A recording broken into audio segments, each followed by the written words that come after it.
figured out. Unlike the Trainaholic, I don't do these enough, so there's months in between when I will use them. And I usually do up a shitload.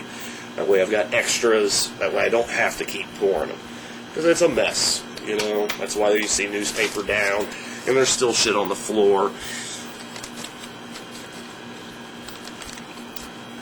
Now, just like the first time, jet dry. To help break the surface tension.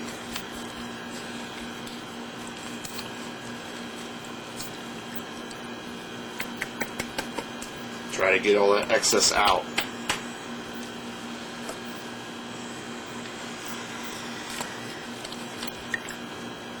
You've got a bunch of water in there. It's not going to come out right. You want it moist with that jet dry, but you don't want standing puddles. It's not what we're after.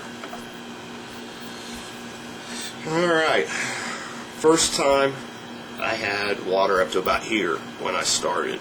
This time I've dropped it down to about here.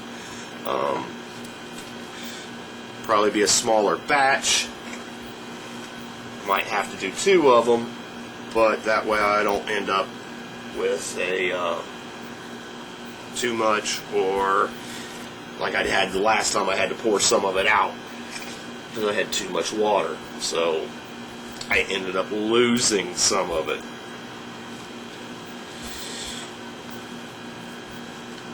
I wish this wasn't on a tripod so I could show you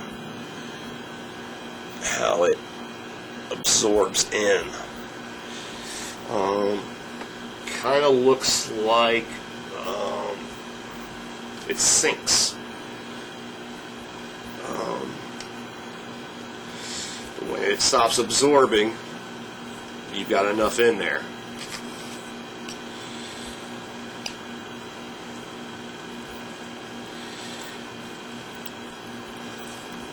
Remember, stir it up, get it mixed up, but don't go hog wild. The harder you go about stirring this stuff, the more air bubbles you're going to introduce.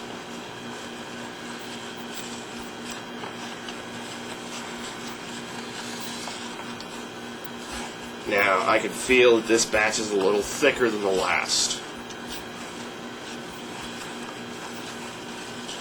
It's going to take some experimenting. You're not going to just listen to my video and be a master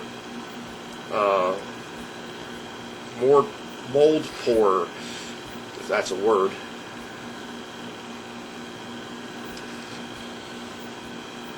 It's going to take some experimenting.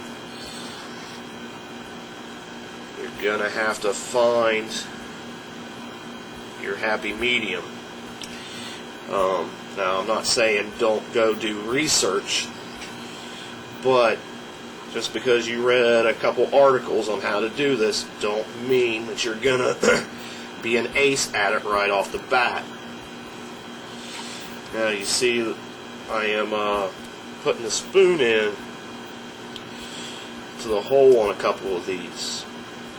I just seen where it looked like it was trapping air, so I'm trying to get that out.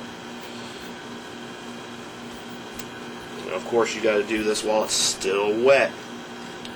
Once it starts to solidify, it's not going to help.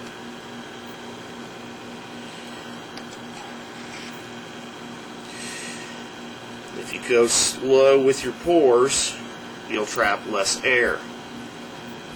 Be more likely to get it right.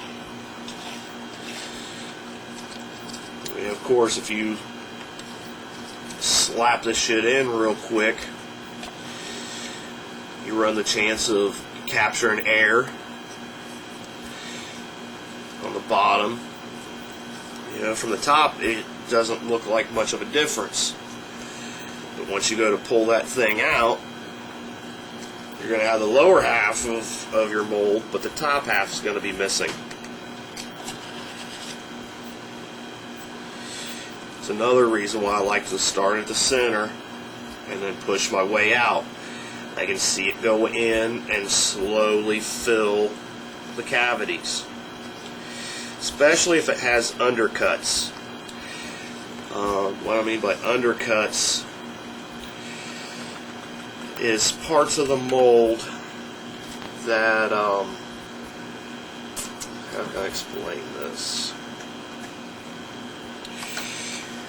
Where it kind of, say this is the bottom, it comes out and then like this shape, where the mold's kind of covering part. Those are just places to trap air and have problems.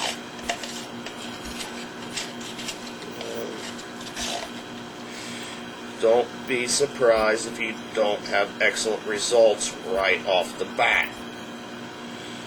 It's just like everything else, it takes some practice.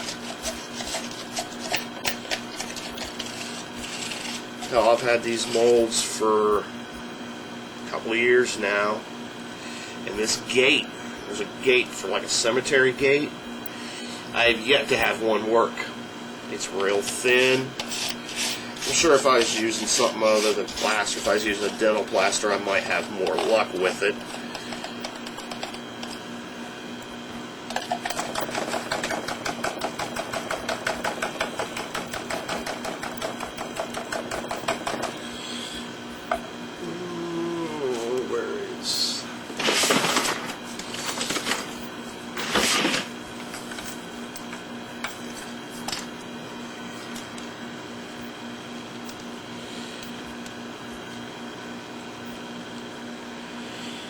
Now, not only am I getting it flat, but you notice I'm kind of going from side to side. What I'm trying to do is fill up ones that didn't get completely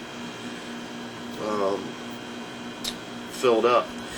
And another thing, when you do this, you kind of got to go at an angle.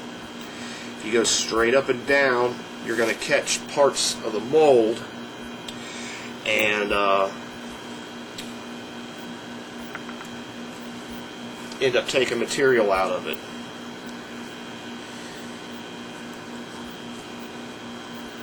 You kind of got to use an angle so it slides over it and don't end up catching it.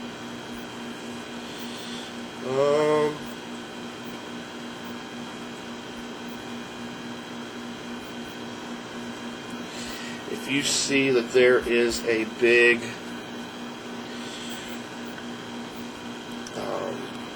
amount missing, or there's a big air bubble that's not popping, use a finger, part of a tool, pencil, something. It's like, here's a big air bubble, it's right by the side. Just by hitting it, I popped it.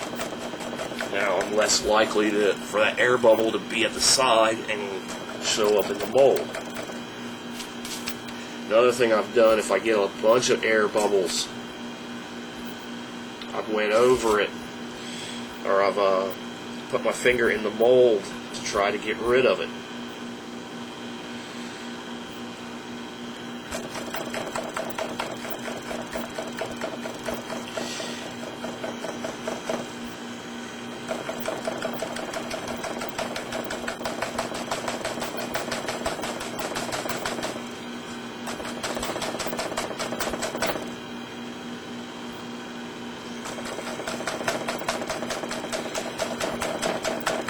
Be worried about hitting this thing with a little bit of force.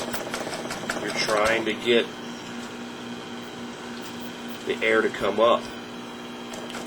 Now, don't hit it so hard that you're slinging shit around, but don't be afraid to beat it a couple times. That's why I put sponges underneath of the board to absorb these hits.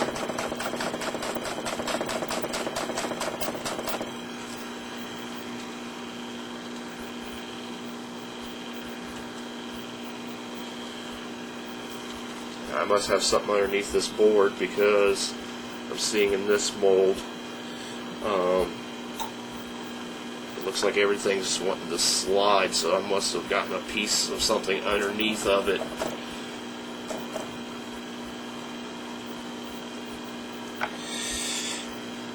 Alright, we'll come back when it's